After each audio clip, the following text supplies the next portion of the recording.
Welcome back, everyone, to another reaction video. Well, we're taking on an interesting topic today. If you're new to the channel, you may not know that I have a, let's say, heavily biased opinion when it comes to United States President Woodrow Wilson. I do not think he was the worst president in American history. I'm not even sure I would put him in my bottom 5, but he is the president that I love to hate the most. And you will regularly see me react facially, like you'll see it on my face anytime he appears in a video or mention is made of him. And I recognize that Woodrow Wilson's legacy is a complicated one. And I wouldn't say that everything he did as president was bad. I don't like him. I think he was just not a good person. That doesn't mean he was a bad president.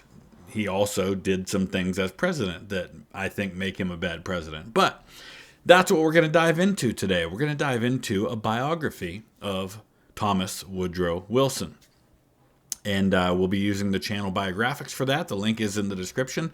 I'll also post down in the description a link to all of my Biographics reactions that I've done throughout the past. So you can check those out, as well as check out the original video in the description without my commentary. I want to thank Nick in Palmyra, Pennsylvania. Nick signed up just a couple of weeks ago as one of our latest patrons on Patreon. Now more than ever, especially this time of year when ad revenue is down significantly across YouTube.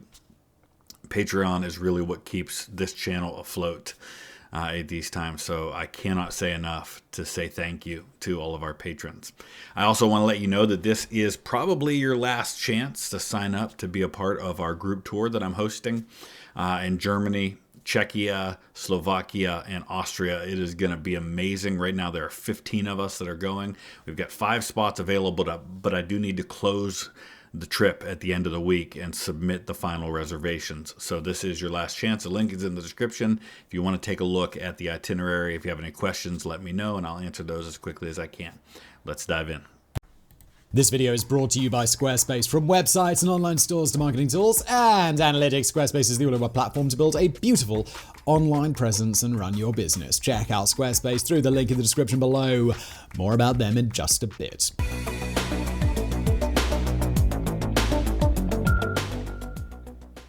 He was one of the greatest presidents in US history. Elected in 1912 on a platform of protecting the little man, Woodrow Wilson hit Washington like a progressive missile. Under his watch, monopolies were smashed up, protections brought in for workers, the basis of the modern banking system created. As a wartime leader too, he was unimpeachable, bringing moral conviction to the endgame of one of history's bloodiest conflicts. At least, that's one way we could open this video. At least that's one way.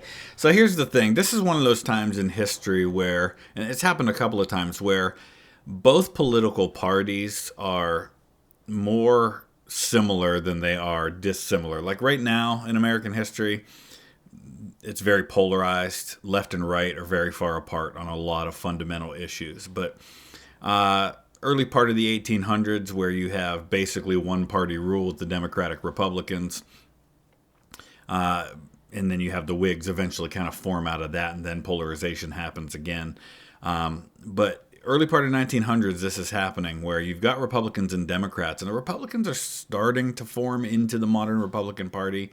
But when it comes to being progressive, it's basically a competition to see who can out-progressive the other, right? Because the previous Republican administrations are Theodore Roosevelt and then William Howard Taft, who are both largely doing the same kinds of things that Woodrow Wilson's also going to do when it comes to things like trust busting and women's suffrage, which is a movement that both sides are really behind at that point.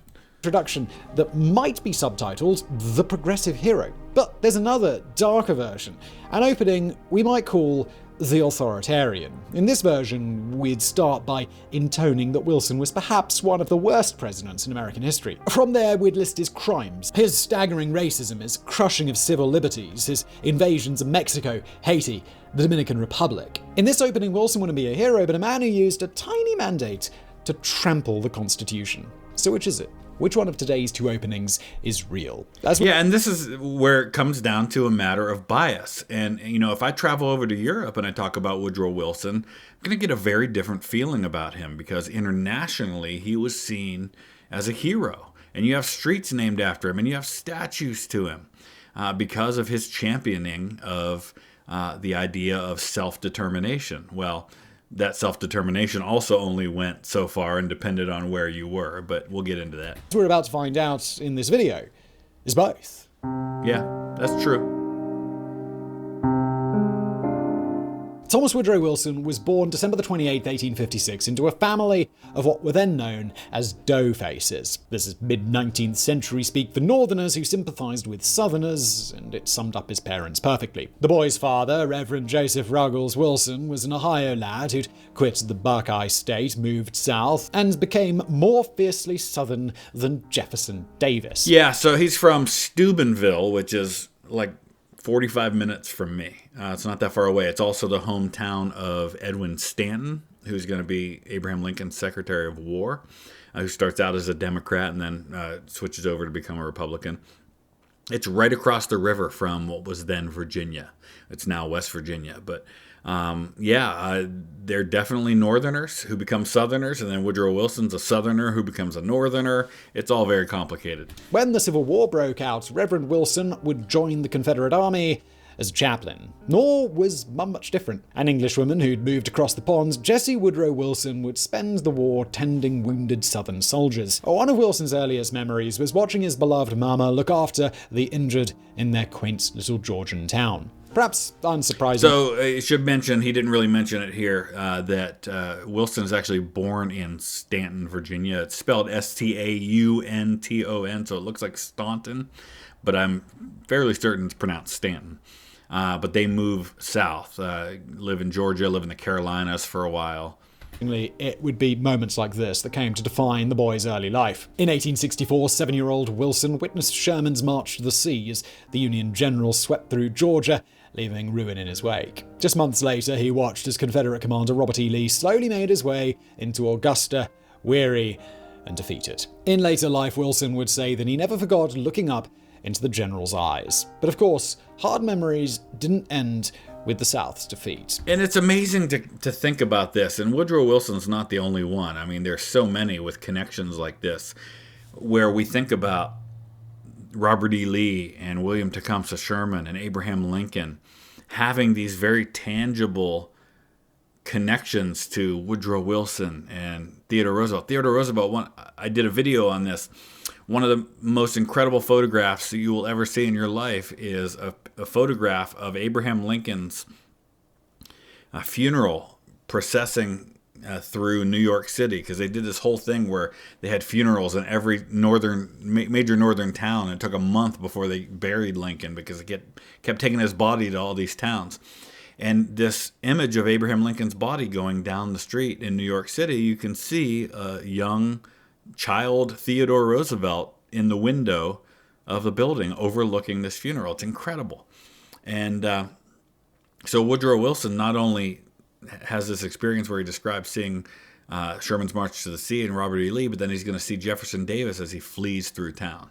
The family lived through Reconstruction, a time Wilson remembered not as an attempt to integrate a racially divided society, but one of clawing fear. In the newly freed slaves, the family saw only criminals. Recalling this era, Wilson would write, "The task of ordinary labor stood untouched. The idlers grew insolent. Dangerous nights went anxiously by for fear of riot and incendiary fire." And that just goes to show you the birth of the lost cause being indoctrinated into these children. He grew up believing that these newly freed slaves were a menace to society, that were freeloaders that weren't doing anything but living off the government and were going to cause riots and murder white people, because that's what they were being told. And so these are the people growing up in the South believing this to be true. Although the family moved to a racially mixed town in 1870, Wilson would never forget these moments, just as he'd never forget the lessons taught to him by ex-Confederate soldiers in the makeshift schools some ran for cash, lessons filled with the romance of the lost cause. Still, there were other influences in his life beyond those of the war-shattered South. His father impressed upon Wilson a firm Presbyterian faith, one which would ensure the boy always believed he was doing God's work. There was his love of reading too, particularly on British history, which would help form his political beliefs. And not only did he believe he was doing God's work, but I would argue that he believed he was the hand of God. There's kind of a Messiah complex that's going on in Woodrow Wilson later on, especially during World War I. Perhaps the greatest influence was Ellen Louise Axon. The daughter of a Southern clergyman, Ellen was both an artist and a woman dedicated to social causes. It's from her that Wilson would discover his progressive instincts, his desire to stand up for the ordinary man. Well, so long as that ordinary man was white. I was just about to pause and say the exact same thing, as long as that ordinary man was white. But we'll come to that later. For now, let's just sit back and watch as Wilson graduates with his PhD thanks to a thesis that argued for replacing the American system with a strong, centralized executive like in Britain. Yeah, and so he's the only U.S. president to this day with a PhD. It's a PhD, I think, in history and... is it literature? No, it's history and something else. But I would take exception to anyone who argued that he's the only president with a doctorate-level degree. Because technically that's not true. Anybody with a law degree is a Juris Doctor. It's a doctorate-level degree. And we've had many presidents with law degrees. All right, I looked it up because I wanted to be right. It's history and government was his PhD. All right, let's continue. Let's watch too, as he grows into a devoutly religious man, capable of great warmth to his friends and cold cruelty to anyone he thought had slighted him. It's this man who in 1902 would be offered the job of president of Princeton University. One of America's top Ivy League schools, Princeton at this time was in desperate need of reform, a place stuck firmly in a fusty, comfortable past. Wilson was determined to change that. Treating his role more like a dictator of Princeton rather than a president, the Southern gentleman set about shaking things up with all the delicacy of a Category 5 hurricane. Yeah. So this is his testing ground. This is where he's going to get an opportunity to be the kind of the mini dictator, and get to run things the way he sees fit. And he's going to get to learn what it means to be the executive of an organization. And this is also, of course, the same Princeton University that was founded in part by Aaron Burr Sr. And then, of course, his son, the vice president, Aaron Burr, who's another one of my least favorite characters from history, graduated from Princeton. Blowing away the old order and building a modern system atop the ruins. It was Wilson in a nutshell. Disruption in the name of a greater progressive goal. One that soon got him noticed by New Jersey's politicians. But even here, there was a dark side to his approach. As president of Princeton, Wilson was instrumental in stopping black students from enrolling. In an era when racism was saturating American society, this went mostly unnoticed. It would only be in hindsight that people realized what an insight it afforded into Wilson's true character. And remember, this is in the North. This is New Jersey. We're not talking about a university in Georgia or Alabama at this time.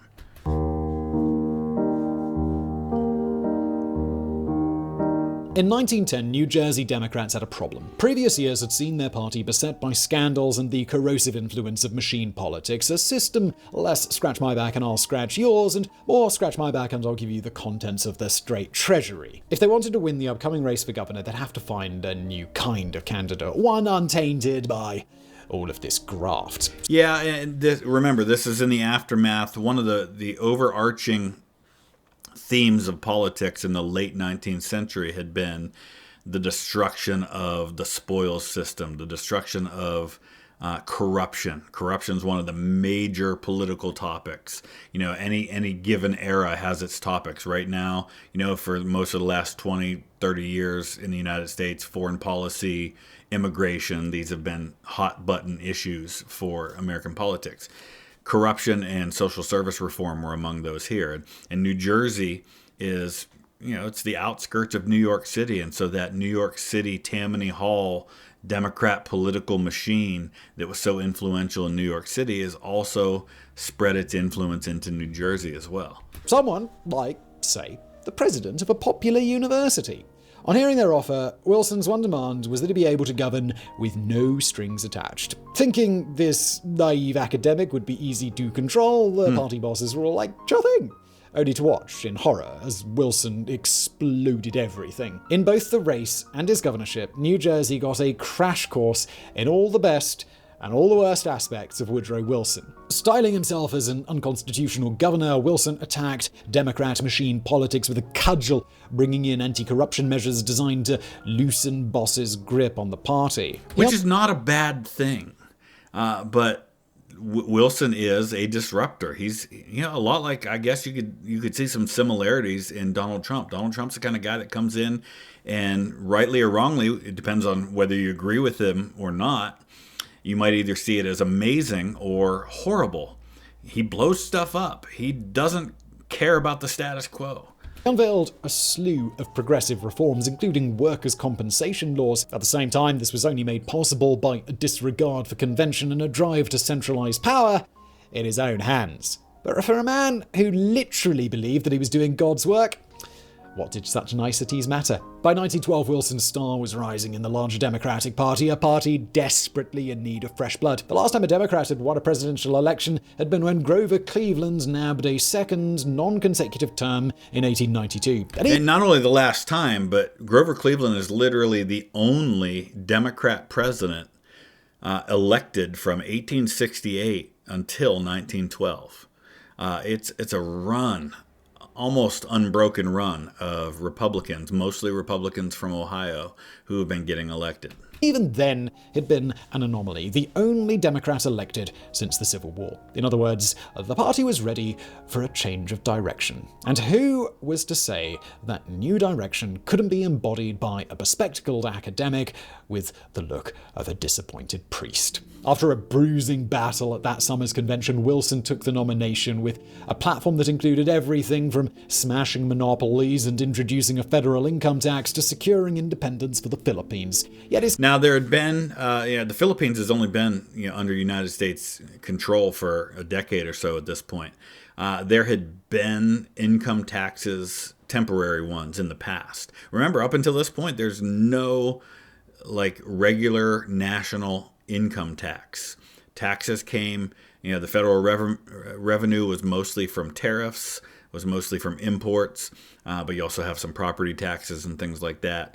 But there was a brief national income tax during the American Civil War, but then it was eliminated afterwards. So they're going to end up passing a constitutional amendment to allow for an income tax. His candidacy was considered a long shot bid. The Republicans under William Howard Taft were sitting comfortably in the White House. And he should have won. It would take something extraordinary to dislodge them.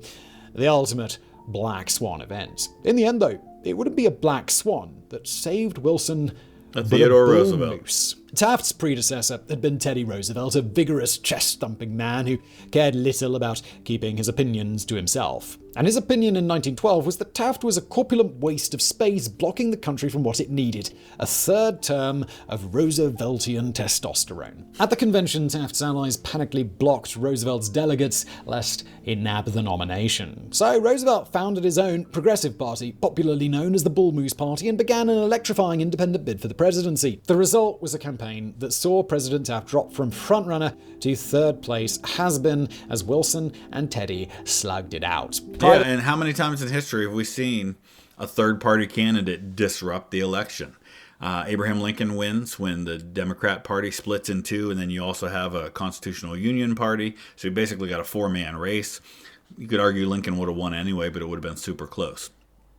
Bill Clinton wins in 1992? Yeah, 1992, when you have Ross Perot entering and getting, 15-20% of the vote, and kind of splitting things. And Clinton wins with, barely more than 40%. Privately, Wilson didn't rate his chances, admitting that he felt like a colourless schoolmaster next to the former president. But since this is a video on Woodrow Wilson, 28th president, not Woodrow Wilson, random guy who lost to Teddy Roosevelt, you can probably guess what happened next. On November the 5th, the Republican vote was split hopelessly between Roosevelt and Taft. Although he squeaked a mere 41.8% of the popular vote, less than the losing candidate in most elections, the result was an electoral college landslide for Wilson. On March the 4th, 1913, the Southern gentleman was sworn in, the last president to arrive at his inauguration in a horse-drawn carriage. It was the beginning of the Wilsonian era. 8 years that would be a great success for some and an utter disaster for others.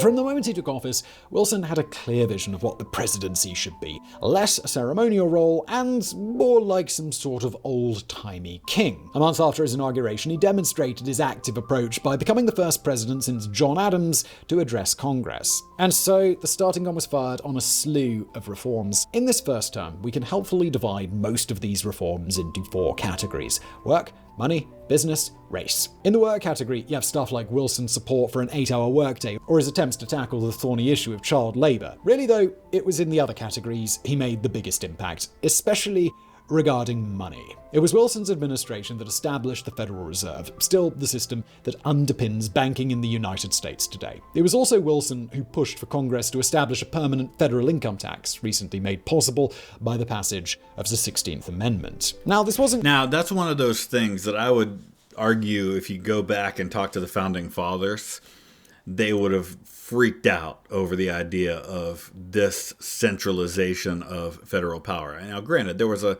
argument over a national bank, which existed for a while in the early part of our country's history. So there's a bit of a background for that. But this continual, Woodrow Wilson's one of the people you can point to if you're of the opinion that the federal government today is too big, too bureaucratic, and too powerful. His administration is one of the places you're going to point to say this is one of the places where a lot of that power got consolidated. Completely new. Congress had previously levied an income tax back in the Civil War, but Wilson's first term marked the beginning of federal income tax as a fact of life, one that continues to this day. There would also be similar upheavals for business. One of Wilson's big deals was his intense loathing of monopolies and a desire to break them up. To that end, he pursued first tariff reform, then antitrust legislation, and then finally established the Federal Trade Commission to investigate and punish anti-competitive business practices. And again, this is something that Theodore Roosevelt was also a trust buster, and so was William Howard Taft. So both sides are kind of on the same page on this. Now, they might not have the same way of going about it, or believe as strongly in it, but both sides certainly were of that opinion. How you feel about these reforms probably depends on your general feelings towards things like taxes and sending children up chimney flues. Things aren't so subjective regarding our final category. Right. On race, Wilson's record was woeful. As a man of the South who'd lived through Reconstruction, Wilson had some pretty fixed ideas on race relations. The main idea being that there shouldn't be relations between the races at all. Despite this, he actively courted the black vote in 1912, and hopes were high that his progressive reforms would include non-white people. Once in office, though, Wilson simply couldn't shake his inner good old boy. A month after his inauguration, Wilson signed off on a plan to resegregate the mail service. Up till this point, the federal government had been one of the few places that black folk could easily get hired and even ascend to well-paid managerial positions. Yeah, and the mail service is kind of like the testing ground. Like they're dipping their toe in the water to see, okay, are we going to be able to get away with this? Can we do this? Can we resegregate? Remember, this is 20 years after Plessy versus Ferguson rules that separate but equal is legal. It's constitutional. As long as you provide equal facilities, for example, as long as you provide a restroom for black people and a restroom for white people, they don't have to use the same restroom.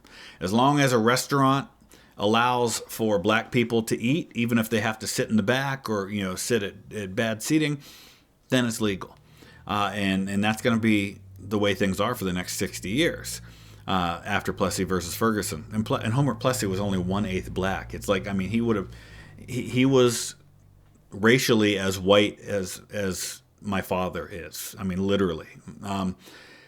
But Wilson tests this, and he gets away with it, and so he pushes it, and he pushes it, and he pushes it further.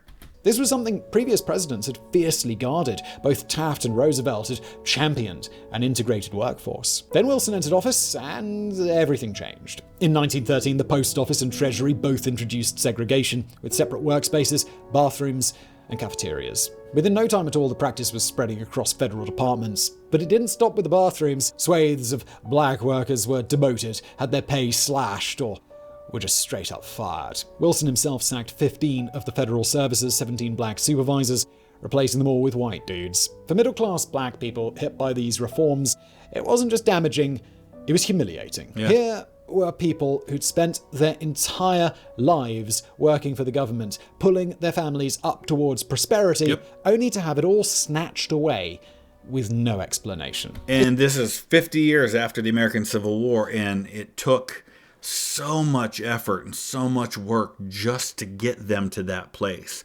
And there's still so far to go already in American society at that point. And he just rolls it all back. It's devastating. It's not like Wilson was blind to these effects. In 1914, black leaders came to him in the White House and begged him to reverse course. To their shock, Wilson told them segregation is not humiliating, but a benefit and ought to be so regarded by you, gentlemen. But then, that was... And not only that, but the leader of this organization that comes to meet him, Wilson tells him, if your organization ever wants to have another meeting with me as president, they need to pick someone else to lead it, because I'm not meeting with you again. Like, he basically told him, who do you think you are, you uppity black man, for speaking to me this way? It was just... And he was that way in general. It wasn't just with black people. He thought most people were beneath him. Woodrow Wilson all over. Even by the abysmal standards of his time, he was simply a racist, unable to don't give me the argument that he was just of the mindset. No, he was racist even for his time. That black people might be deserving of equal treatment, or that the antebellum South might not have been that great for enslaved people. You can see this from one of his notable firsts, the first movie to be screened at the White House. It was Birth of a Nation, a hateful, if technically impressive screed in which the Ku Klux Klan are portrayed as the good guys. By most accounts, Wilson thoroughly enjoyed it. Yeah. And the Ku Klux Klan had basically been eradicated under Grant's administration. Grant created the Justice Department in large part to deal with the Klan. And they passed several laws that basically destroy it. And the Klan makes a comeback when? During Wilson's administration. And only they don't come back just to deal with African Americans. No. They also want to go after immigrants and Catholics. It was brutal. For all domestic issues that may have absorbed most of Wilson's attention, it was a crisis brewing thousands of miles away that would determine his historical reputation. Wilson had been on the job for 17 months when World War I erupted, turning Europe's meadows into some of the worst killing fields imaginable. But when Teddy Roosevelt would advocate an American role in the Great War, Wilson wanted no such thing. With 1 in 7 Americans born in the country now super-killing one another, the 28th president was acutely aware of the discord US involvement could cause. Remember that at this time, if you're looking at foreign-born Americans who claim a particular heritage, German Americans are the largest group out of any of them. So the idea that the United States was just naturally going to be on the side of the British and the French in the war was not a foregone conclusion. So, he became a fierce champion of neutrality, although admittedly a type of neutrality that still ignored the German naval blockade of the British Isles. This last point led to a catastrophe in 1915 when a U-boat sank the British ship Lusitania off the coast of Ireland. 1,200 people died, including 128 Americans. The outrage nearly pulled the US into the war. It was only after Germany agreed to pull back its submarine warfare that Wilson was able to step back from the brink. And he probably felt relieved. After all, by this time his administration was already involved in a kaleidoscope of foreign military adventures. Despite personally advocating a more peaceful approach to Latin America, Wilson sure as heck was not shy about sending troops south of the border. In April 1914, the arrest of some American sailors in revolutionary Mexico led Wilson to order the Marines to occupy Veracruz, an action that lasted till November. Look at some of the Medal of Honor recipients from this decade. A lot of them are not from the First World War. They're from Haiti and Mexico, places like that. This is where Dan Daly, the very famous sergeant from the U.S. Marines, is going to get his first Medal of Honor. I think it's in Haiti. Remarkably, this was pretty short by Wilson's standards. 1915 saw Wilson respond to political chaos in Haiti by having the entire country occupied, kicking off an Afghanistan-style attempt at nation-building that would last until 1934. The following year, 1916, Uncle Sam vaulted over Haiti's border and likewise occupied the Dominican Republic. In both cases, the stated aim was to end chaos and turn the two nations into functional democracies. In both cases, America would fail miserably. Still, not every adventure abroad ended in disaster. In 1917, Wilson helped usher through Congress a bill that began paving the way for Filipino independence, handing the Philippines a degree of autonomy. In a similar vein, he also signed the bill making Puerto Rico a territory and granting its inhabitants U.S. citizenship, as well as one that purchased the Virgin Islands from Denmark. We'd be lying, though, if we didn't admit that most of Wilson's foreign policy tended to focus on sending men with guns to various places. In one case, in 1916, this almost led to war with Mexico after US forces were sent across the border without permission to try and capture Pancho Villa as payback for a raid on an American town. Yeah, so there's a civil war going on in Mexico, a revolution, and Pancho Villa launches these raids into the southern United States. And so John Pershing is sent down there with, among other people, George S. Patton as a member of his staff to go hunt down Pancho Villa. Now, they never catch Pancho Villa, but they launch basically a military incursion. It's called the Mexican Punitive Expedition into northern Mexico. And this is what's going to put Pershing on the map to be the American Expeditionary Forces commander in First World War. Still, as Wilson prepared his re-election campaign, he could reasonably claim to have kept the US out of any major wars. It was this record that he ran on under the slogan, "He kept us out of war." Out of the war, the big war, right? You know, and then what's he going to do the minute he takes office for his second term? Take us into the war.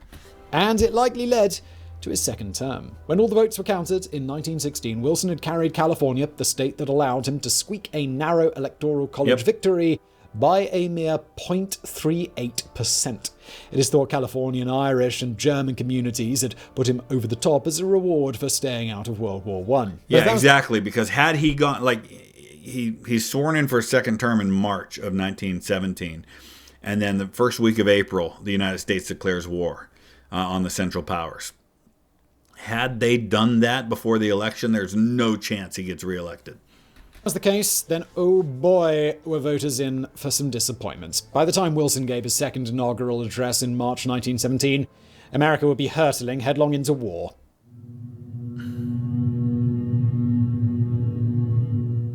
To be fair to Wilson, options for staying out of World War I in spring 1917 were pretty meager. And again, this is another scenario where had it been Theodore Roosevelt, the U.S. probably gets into the war even sooner. So you can't necessarily hold it against Wilson for getting into the war because it was going to happen regardless of which party had the president. Germany had resumed unrestricted submarine warfare, vaulting over an American red line. Worse still, British intelligence had intercepted and published the Zimmermann telegram, a German message to Mexico that basically went, "Buenos dias! Fancy invading the United States? We promise to let you keep Texas!" With such flagrant provocations, Wilson did the only thing he realistically could. On April 2nd, 1917, he asked Congress to declare war on Germany, and he got his wish. And so began the most controversial part of Wilson's presidency. The declaration of war unleashed... Yeah, you would think, it wasn't the racism? No, it's the removal of people's civil rights that people are going to say is the worst part. Wilson's centralizing, power-hoarding tendencies to an unbelievable degree. Overnight, swaths of American industry were nationalized, including the railroad and telephone networks, and in practice, if not name, the shipping industry. Special agencies began to sprout up like mushrooms, dedicated to redirecting all aspects of public life towards winning the war. There were agencies to work with business, with unions, to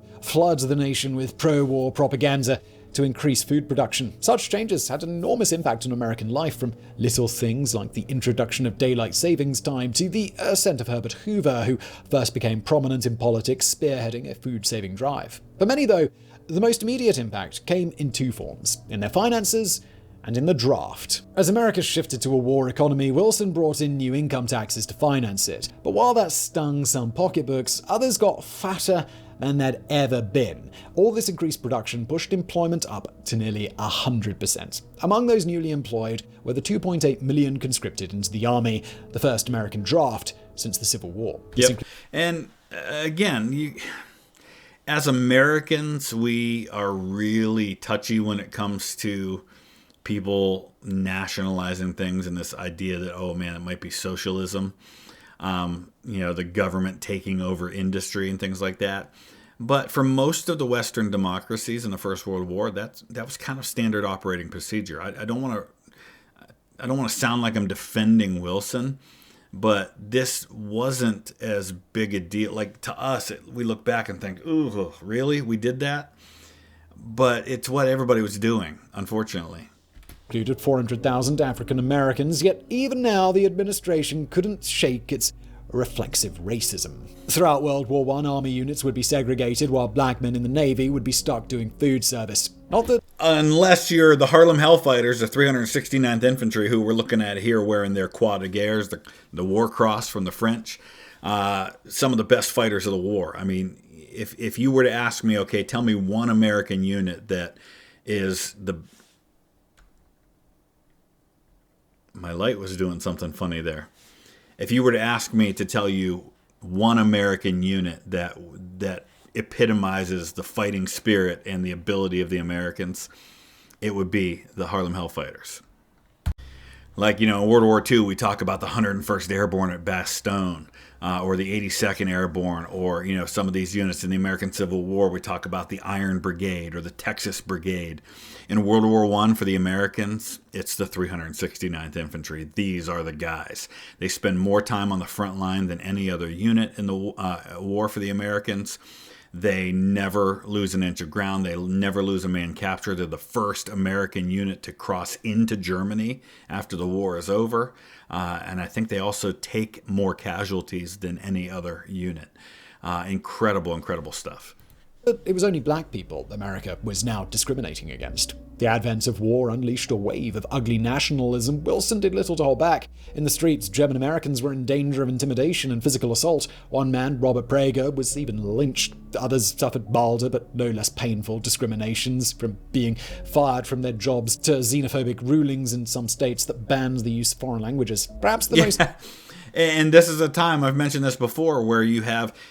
some of us are old enough to remember during the War on Terror, the beginning stages after 9/11, where you have George W. Bush's administration ramping up to war in Iraq, and certain countries like France were not involved or were not on board with invading Iraq. And so in the United States, you had people not wanting to call French fries French fries. They called them freedom fries, and things like that. Well, the same kind of stuff, anti-German stuff, happens in World War I. There's a street in my town that I grew up in that was called Dutch Lane. And Dutch being from the derivative of Deutsch, which is German. And they changed it to Liberty Street. The British royal family changes their house name from Saxe-Coburg-Gotha to Windsor during this time.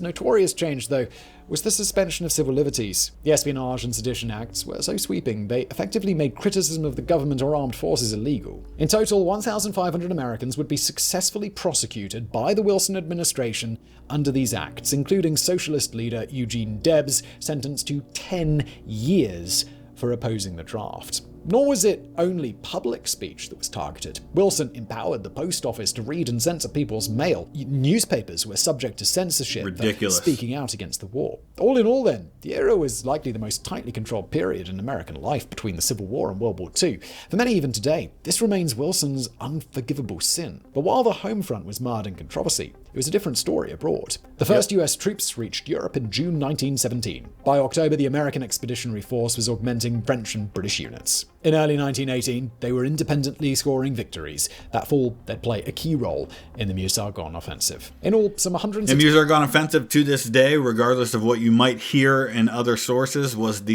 the largest battle ever fought by the U.S. Army. Larger than the Battle of the Bulge in World War II. Over 1 million American troops are involved in the Meuse-Argonne offensive.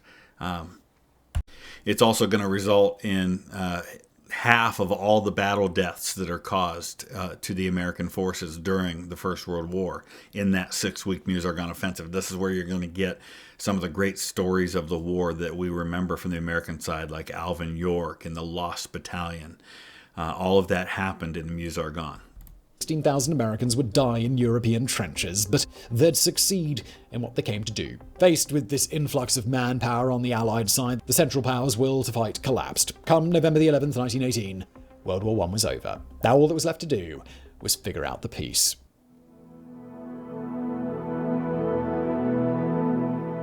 If you visit Central Europe today, it won't be long before you find somewhere named after Woodrow Wilson. Here in Prague, for instance, Wilson over Ulice runs by the main station. Over in Plzeň, there's a bridge. To the east in Brno, a forest. And that's just the Czech Republic. The pattern repeats across countries in this region. And why the Czech Republic was part of what was then the Austro-Hungarian Empire, and one of Wilson's big things was self-determination. These people within the Austro-Hungarian Empire should be able to form a country of their own. Graphical reminder of how a generation of Europeans viewed the 28th president. Much of this is thanks to the 14 points, an address Wilson made in January 1918, calling for, among other things, the breakup of the Austro-Hungarian Empire and the creation of Poland. That was followed 11 months later with a trip to Europe, the first of any sitting US president. Yeah, and the 14 points weren't bad, and I hate to praise Wilson for anything. It's his insistence on not negotiating on any of those points that's the problem.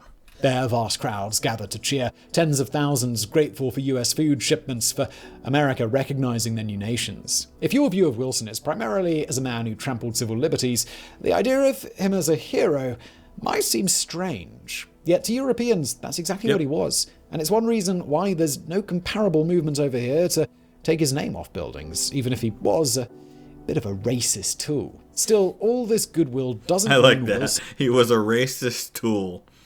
succeeded in his European objectives. When he arrived in France, the president's goals included peace without victory, or not making Germany suffer, and establishing a League of Nations to prevent future wars. On that first point, Wilson would fail miserably. The eye-watering reparations forced on Berlin by the Allies were so humiliating that they arguably led to World War II. The second point, though, seemed to be heading for success. The countries at the peace conference agreed to Wilson's cherished League of Nations.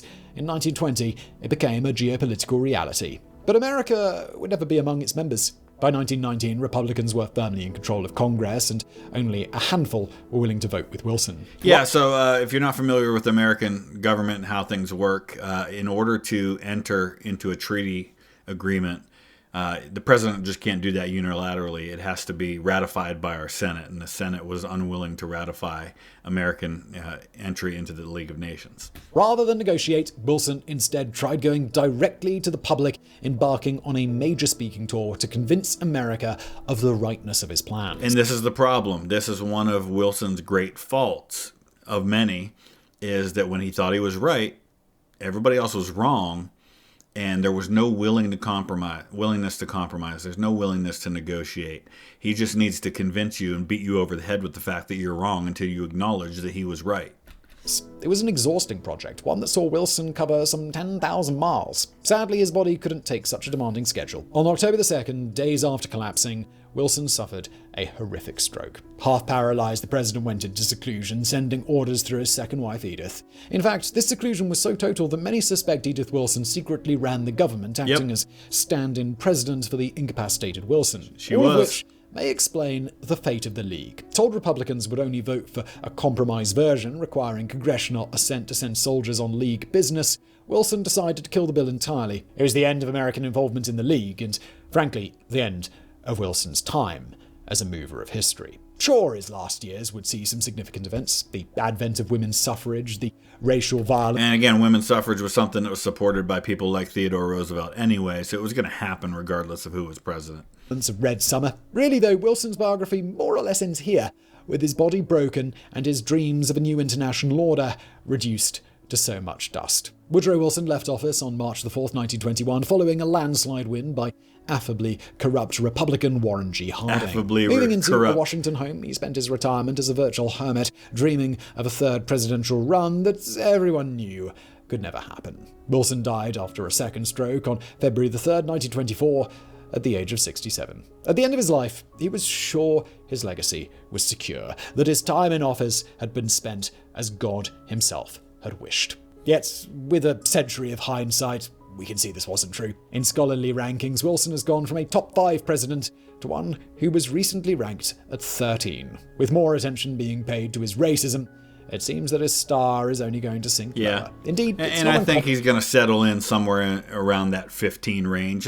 And I, while I don't like it because I love to hate Wilson, I can't make a strong argument against that. It just depends entirely on your view of the great reforms that he made. Do you think the Federal Reserve is a good idea? Do you think that the national income tax is a good idea? If you do, you're going to rank him high. If you don't, you won't. And so he's a very polarizing figure in that way.